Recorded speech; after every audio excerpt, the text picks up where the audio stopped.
Salut, c'est Version Française, votre magazine de la mode, de la déco, du design, de la culture, du chic, quoi, à la française. Et aujourd'hui, je vous propose une émission 100% mode, 100% glamour.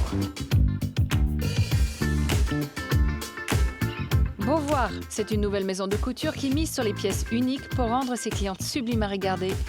Serkan Cura est belge, un peu turc aussi, autodidacte audacieux, talentueux, amoureux des plumes et assez fou pour lancer sa propre maison de couture.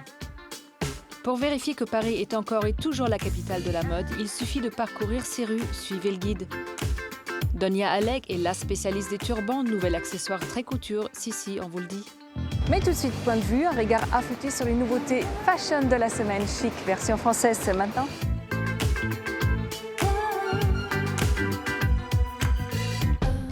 Les stars ont leur personal shopper et leur styliste. Nous, on a désormais My Outfit, une appli dans laquelle on entre les photos de pièces de son dressing pour ensuite s'amuser à les associer. Plus de vêtements vite achetés oubliés au fond de l'armoire, plus de shopping hasardeux et plus de matins prise de tête. Avec cette appli, vous ne direz plus jamais « je sais pas quoi me mettre ». Hemingway, c'est So Fashion. Enfin le bar Hemingway du Ritz, car l'écrivain américain était plus porté sur les drinks que sur le shopping. Pendant les défilés haute couture, les fashionistas ont jeté leur dévolu sur les cocktails du lieu mythique tout juste réouvert dans le palace parisien sublimement rénové. Chin. La version mode de la célèbre série de livres Où est Charlie s'appelle bien évidemment Where's Carl. L'infatigable Lagerfeld est partout et bien sûr dans les dessins du livre parodique. Entre Anna Wintour et Beyoncé, saurez-vous retrouver le catogan du célèbre couturier qui se cache dans ces images gentiment moqueuses du petit monde de la mode. La paire de lunettes, c'est le nouveau hit bag. Et comme elles sont aussi chères, on peut désormais, comme les sacs de luxe, les louer, histoire de renouveler son look sans se ruiner. Chic, hollywoodienne, bling-bling, sportif, il y a une paire pour chaque occasion. Mais n'oubliez pas en faisant votre choix, qu'il n'est pas question ici de mieux voir, mais bien d'être vu.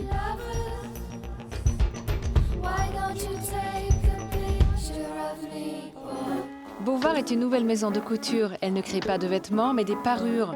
Si les premiers habillent, les secondes embellissent. C'est sur cette différence subtile que joue le duo à sa tête.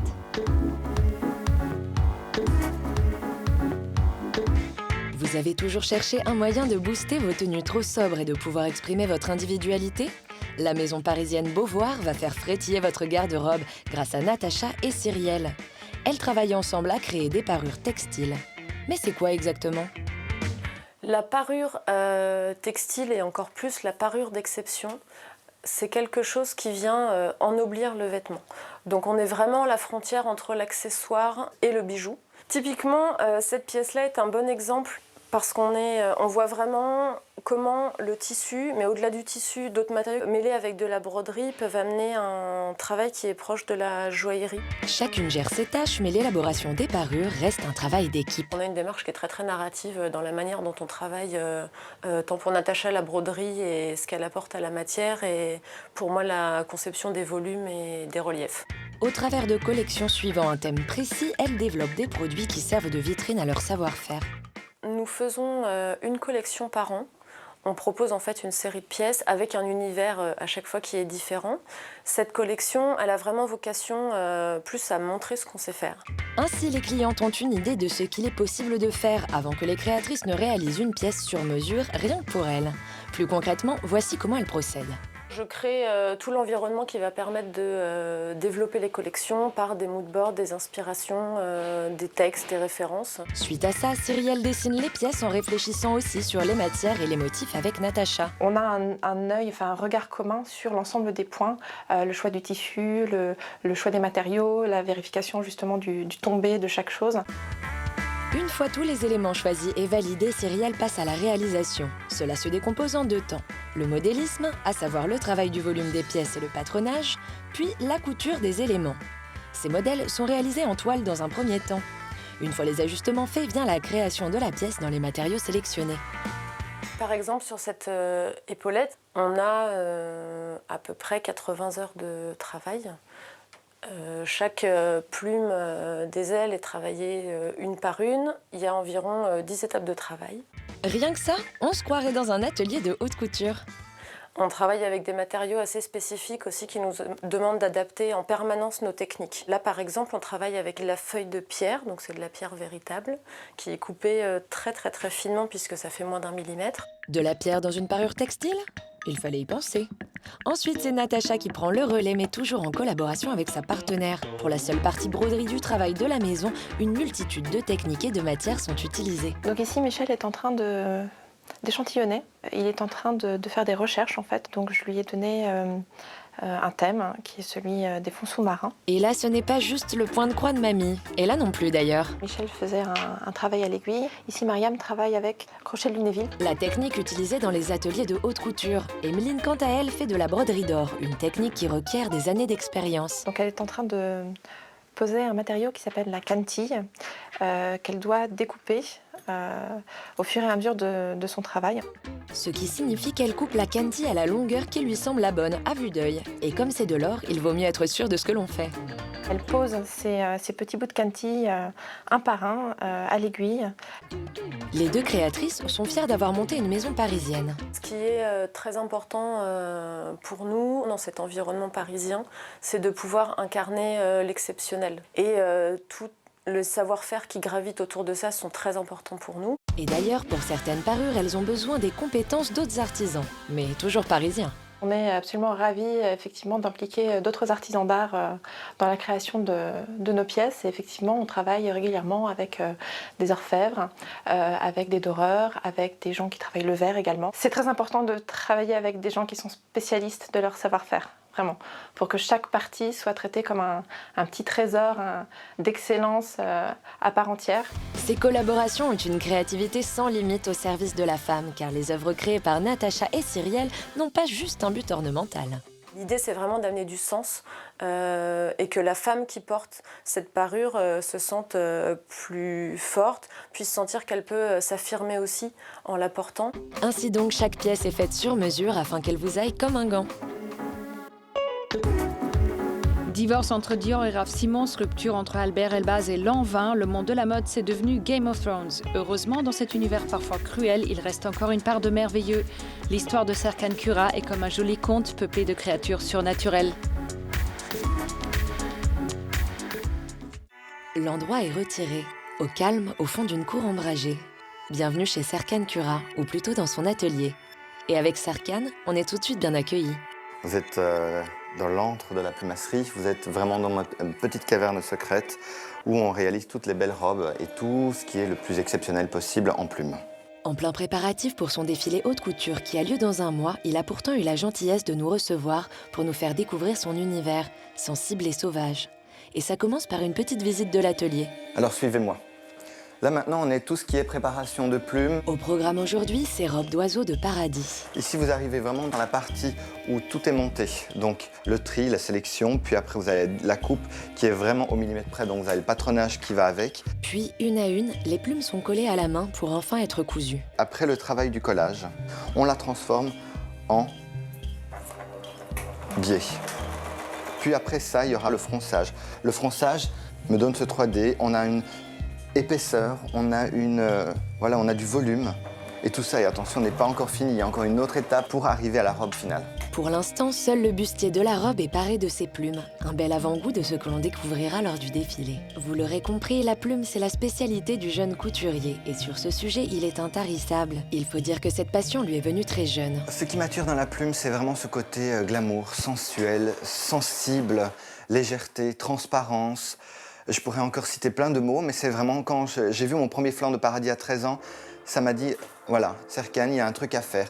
Depuis, il travaille pour sublimer la plume, sa matière première. Pour construire ses robes, Serkan part d'une technique qu'il travaille d'abord en échantillonnage avant de se lancer dans la sélection méticuleuse des plumes qui seront utilisées. Et pour ça, il sait être patient. Il met parfois plusieurs années à récolter le nombre de plumes nécessaires à la confection d'une robe. Respectueux de la nature et de ses cycles, il attend les mues des oiseaux et leur lot de plumes.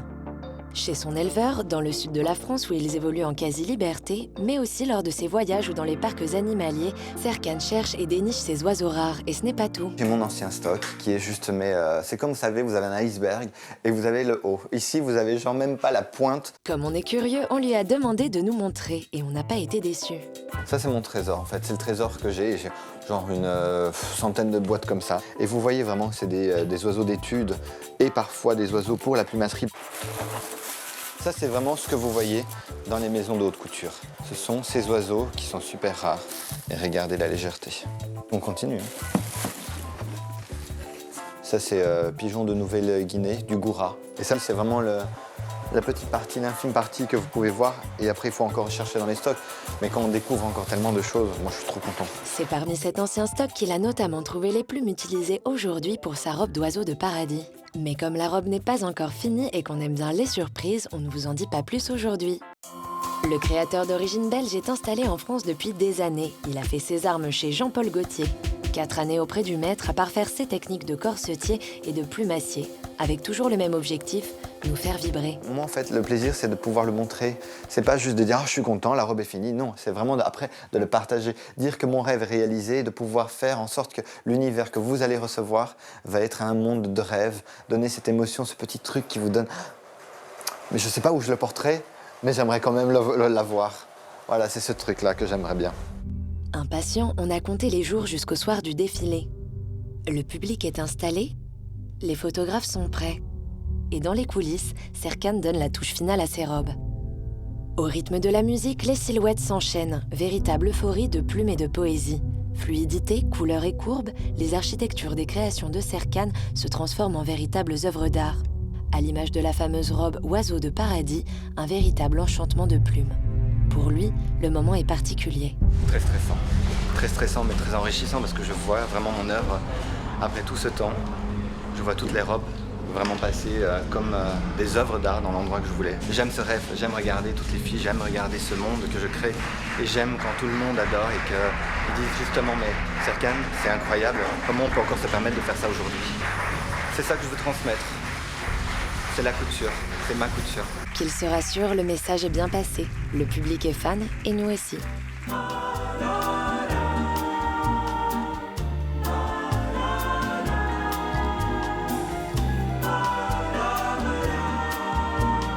Bonjour Serkan Kura. Bonjour. Quelques jours après votre défilé en pleine tumulte de la Fashion Week, comment vous sentez-vous? Complètement vidé, essoré. Heureux quand même? Et heureux. Et vraiment heureux parce que j'ai pu présenter mon rêve, à des personnes que j'ai pu faire s'évader. Donc je suis vraiment heureux. Tout d'abord, Serkan, nous sommes où ici? Parce que vous ne faites rien comme les autres. Vos robes sont différentes, votre univers est différent. Et là, on se retrouve parmi des animaux. Vos robes vont merveilleusement bien ici et s'intègrent dans le décor parfaitement. Nous sommes où? Oh, c'est une de mes petites adresses un peu cachées, un univers où je m'évade parfois aussi. Voilà, on est chez Design et Nature qui, aujourd'hui, oui, mes robes sont là, je partage, on partage, et c'est là où je peux vraiment puiser un petit peu mon inspiration. Toutes les gammes de couleurs sur les oiseaux, sur tout ce qui est possible de voir et découvrir dans cette boutique. Et c'est un petit peu mon endroit caché. Serkan, les oiseaux, ça a toujours été votre passion. Depuis l'âge de 13 ans, quand vous avez déniché au puce un oiseau du paradis. Les femmes aussi sont des oiseaux de paradis. C'est que des oiseaux rares. En fait, c'est pas juste un oiseau, c'est que des oiseaux rares. Vous avez toutes ces filles incroyables, sensuelles, glamour, sexy. C'est mon inspiration aussi première, parce que c'est eux qui me donnent l'envie de créer une silhouette spécifique pour eux, une silhouette qui pourra la sublimer, qui pourra la rendre tellement incroyable et inaccessible aussi en même temps. Oui, c'est vrai que la femme Serkan Kura, c'est que des oiseaux rares, des oiseaux de différentes textures, voilà, de plumage. C'est un plumage, c'est une deuxième peau. Un oiseau, c'est tellement beau, la nature est tellement belle que, oui, la femme est juste incroyable. Alors, Serkan, bien sûr, quand on parle de la haute couture, et vous êtes vraiment dans la haute couture jusqu'au bout, parce que on sait maintenant combien d'heures prennent ces robes pour les faire fabriquer, pour les imaginer d'abord, pour les fabriquer. Mais la plume, c'est quelque chose qui est quand même assez fragile. On ne va pas avec vos robes dans une soirée de cocktail et on s'assoit où on veut. Et les shootings photos, ce sont des robes éphémères pour vous? Mes robes sont éphémères, oui, et en même temps non. Pourquoi? Parce qu'il y a une évolution, du savoir-faire, déjà, en premier. Et mes robes, oui, sont éphémères si vous les maltraitez ou quoi que ce soit. Mais il faut imaginer que les plumes, c'est comme des cheveux. On peut les décolorer, on peut les défriser, on peut les relaver, on peut les ressécher. On peut faire ce qu'on veut avec de la plume. Vous pouvez aller dans les cocktails, vous pouvez aller dans les soirées. J'ai vu plein de dames aller où elles veulent avec ça. On peut aller en hiver avec sa petite veste doudoune, tout en marabout, de plumes de dinde. Voilà, ça donne cet aspect un peu fourrure et tout. Mais oui, c'est à vous de voir comment vous voulez la voir. Vous voulez avoir une robe d'oiseau de paradis, vous vous dites, ben voilà, ce sera pour une soirée, ou c'est une pièce de musée, ou je veux juste avoir une sculpture. Et ça dépend de comment vous traitez votre robe. Mais c'est vrai que les shootings, ça va, ça vient. Ouais. Mes robes sont résistantes, mais il y a une limite. Après 6 mois, normalement, mes robes sont perpétuellement restaurées, retravaillées, restaurées. Mais c'est vrai, toujours ce savoir-faire qui est à l'intérieur, qui permet à la plume de rester vraiment très longtemps. Quand vous n'êtes pas dans vos ateliers, Serkan, vous êtes où? On vous trouve où?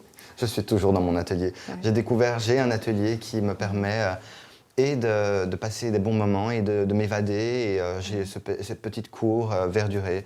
J'ai ces oiseaux qui viennent, j'ai du passage, j'ai cette lumière qui est là tous les jours. Et c'est vrai que je suis souvent dans mon atelier, du matin jusqu'au soir. Pourquoi? Parce que la plumasserie prend énormément de temps et que pour créer ce petit instant de rêve au défilé, il y a des mois et des mois qui passent derrière. Serkan, pour chaque collection, le créateur raconte une histoire. Quelle est celle de cette collection?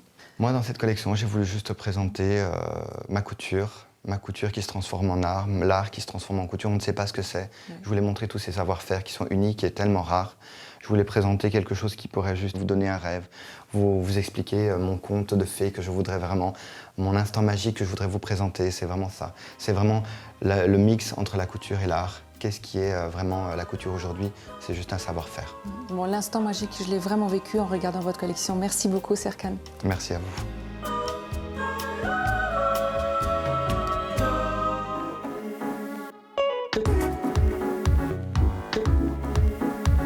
La mode, encore la mode, toujours la mode, elle est partout dans Version Française aujourd'hui et à chaque coin de rue de la capitale, à condition d'avoir le bon plan.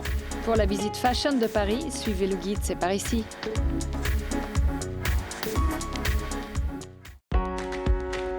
Repérage, c'est votre rubrique dénicheuse de bonnes adresses parisiennes. Cette semaine encore, on a marché, couru, rampé, arpenté, cheminé, exploré pour vous faire découvrir nos recoins préférés. Aujourd'hui, c'est parti pour un parcours spécial mode, en quête d'un Paris couture, Paris fashion, Paris hype. Pour commencer, quoi de mieux qu'une étape culturelle au mythique Palais Galliera, histoire de voir une belle expo au cœur de cette sublime architecture et de chercher l'inspiration dans ce temple de la haute couture parisienne aux collections exceptionnelles. Comptons à peu près 45 000 pièces d'habillement, à peu près autant d'accessoires. Et puis quand il s'agit en fait des photos, là on est autour de 200 000 pièces. Pour les arts graphiques, on est également autour de 40 000 œuvres. Mais malgré la richesse de ses fonds et pour des raisons de conservation, le musée ne propose que des expositions temporaires. Thématique, monographique, chronologique, le Palais Galliera examine les costumes et la mode à toutes les époques et sous toutes les coutures. L'idée d'une visite du musée Galliera, qui est justement dans un quartier de Paris où il y a énormément de magasins de mode, c'est peut-être de regarder les vêtements de manière différente, non plus pour quelque chose qu'on va pouvoir acheter, mais qu'on va pouvoir contempler. On a toute l'attitude de les regarder, de voir la technique, de voir les intentions des couturiers et des créateurs. Ce jour-là, en pleine Fashion Week, le Palais Galliera installe le dîner Vogue. La preuve que ce musée incontournable est toujours à la pointe de la mode. Vous voilà bien informé, il vous faut maintenant trouver quelque chose à mettre pour assister au défilé, filé à la bibliothèque avec un H. Lassé de devoir vous ruiner pour vous offrir une pièce de créateur que vous ne porterez qu'une fois? Voilà un concept qui devrait vous séduire. Ici, pas question d'emprunter des livres, mais bien des vêtements, et pas n'importe lesquels. Des vêtements de créateurs à votre disposition, au prix d'un abonnement mensuel. C'est vraiment votre nouveau dressing illimité. Donc, en fait, vous pouvez prendre 3 pièces pour démarrer. Vous pouvez changer quand vous le souhaitez 1, 2 ou 3 pièces, donc c'est vous qui décidez de la durée de location. En plus du showroom, il existe un site en ligne qui permet de bénéficier de l'offre et de ses nombreux services à travers toute la France. Le but, un vestiaire qualitatif, accessible, varié et à volonté. Donc on va avoir des marques telles que Red Valentino, Carven, Kenzo, Alexander Wang. Nous, notre idée, c'est vraiment d'être sur des marques assez contemporaries, mais des pièces qu'on va pouvoir porter au quotidien et des pièces plus habillées de soirée. Si des marques de renom se laissent tenter par le concept, c'est parce que la bibliothèque a su remettre au goût du jour la location de vêtements. C'est vrai que la location avait un côté un peu vieillot, un peu cheap, clairement. Aujourd'hui, nous, notre but, c'est de rendre la location tendance. Consommer sans posséder, c'est l'état d'esprit, une vision moderne de la mode qui séduit de plus en plus, pour des occasions exceptionnelles ou simplement pour se faire plaisir au quotidien. Pour finir la journée en beauté, direction le rooftop du Nouba sur le toit de la Cité de la Mode et du Design. Un repère branché au 2e étage d'un lieu culte de la mode, idéal pour les soirées de toute fashionista qui se respecte. Sur l'une des plus grandes terrasses de Paris, ce lieu accueille bar en plein air et food truck. Il propose également un restaurant et de nombreux concerts. En plus de sa situation d'exception, la musique est l'autre point fort de ce lieu hype et fêtard par excellence. On a une programmation musicale qui est assez éclectique. On mélange aussi bien des concerts que des DJ. Et on a la particularité de fermer à 5 h tous les jours de la semaine. On n'est pas ouvert que le vendredi et le samedi soir, mais on peut venir faire la fête dès le mardi à partir de 18 h, profiter de la musique sur la terrasse et dans le club à partir de 23 h. Au sommet d'un lieu emblématique, le Nouba est un cadre tout indiqué pour venir se détendre après une longue journée et enchaîner sur une longue nuit festive. Les modeuses parisiennes ne s'y tromperont pas.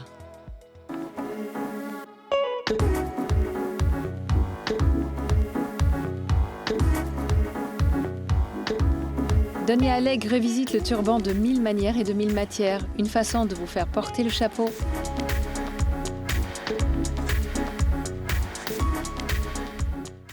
Donia Alleg est une femme de tête. Après des études dans une grande école de commerce et des stages dans des maisons de luxe, elle a lancé sa propre marque de haute chapellerie. C'est une rencontre impromptue avec une dame coiffée d'un turban qui lui a donné envie de se passionner pour l'objet. J'ai fait des recherches sur le turban et je me suis rendu compte que c'était un produit passionnant et qui méritait d'avoir sa chance dans la mode. Un accessoire qu'elle compte bien remettre au goût du jour. Pour moi, le turban peut se porter de 1000 façons, aussi bien avec une tenue très habillée qu'avec une tenue très casual, en jean, basket. Et les turbans de la maison Donia Alleg, c'est ce qu'on appelle véritablement de la haute chapellerie. Le turban est un vrai vêtement de tête, au savoir-faire en voie de disparition qu'elle fait revivre au travers de ses créations. Je travaille aujourd'hui avec des artisans de très haut niveau. Qui ont travaillé pour les plus grandes maisons parisiennes. Et c'est des artisans qui ont ce savoir-faire, qui est le savoir-faire du turban, qui est un savoir-faire très rare. Ce qu'il faut savoir, c'est que le travail du tissu est le plus complexe sur le turban. C'est bien plus complexe de travailler un plissé, un drapé, un froncé sur un turban que sur toute autre pièce. Pourquoi ? Parce qu'on est sur une petite forme ronde, on travaille en 3 dimensions. Du coup, le choix des tissus est exigeant et se fait notamment par rapport au rendu de plissé et de drapé voulu. Mais Donia va plus loin que la tradition classique du turban qu'elle entend bien moderniser et revisiter. Inspirations diverses viennent enrichir son univers. Le turban, c'est pas uniquement les années 20 et l'Orient, c'est les années 20 et l'Orient, mais j'ai essayé aussi de puiser dans d'autres sources d'inspiration pour développer mes turbans. Je me suis notamment beaucoup inspirée des années 70 et des années 80. J'ai développé plusieurs modèles en cuir. J'ai vraiment essayé de casser les codes traditionnels du turban parce que pour moi, c'est un produit qui a beaucoup de potentiel. Cette réappropriation passe aussi par une grande curiosité au niveau des matières. Tu les fais avec quoi tes turbans, Donia ? De la soie, du coton, du lin, du jean, du tulle, du plumetis, du néoprène, de l'agneau, des cristaux, du sisal, de la feuille de banane, du crocodile, de l'alligator, du python, du karung. Bref, la liste est encore très longue. Ok, bon, on va s'arrêter là pour l'instant. Mais on se dit que Donia ne manque pas d'imagination. Au total, cela donne une grande variété de produits, plus ou moins traditionnels ou audacieux. Dans tous les cas, cela repose sur un savoir-faire scrupuleux. C'est une pièce qui demande 9 heures de travail à la main. Vous voyez, on a un travail de plissé qui fait le tour du modèle. Pour cette pièce-là, je me suis inspirée des années 80 et du perfecto. Et donc, on a un turban en agneau avec un zip couleur or rose. Les turbans de Donia sont disponibles sur sa e-boutique et dans les grands magasins. Mais aujourd'hui, à l'occasion de la Fashion Week de la haute couture notamment, Donia expose ses créations pendant plusieurs semaines dans une boutique hôtel 4 étoiles parisienne. Nous avons eu la chance de collaborer avec l'hôtel Chabanel pour ouvrir une boutique éphémère. Pour l'occasion, elle a créé une collection de gamme plus accessible. Après avoir exaucé son rêve de voir l'une de ses créations en couverture d'un magazine et une autre sur la tête de Beyoncé, le prochain pour Donia, c'est de voir ses turbans dans la rue. On lui souhaite volontiers.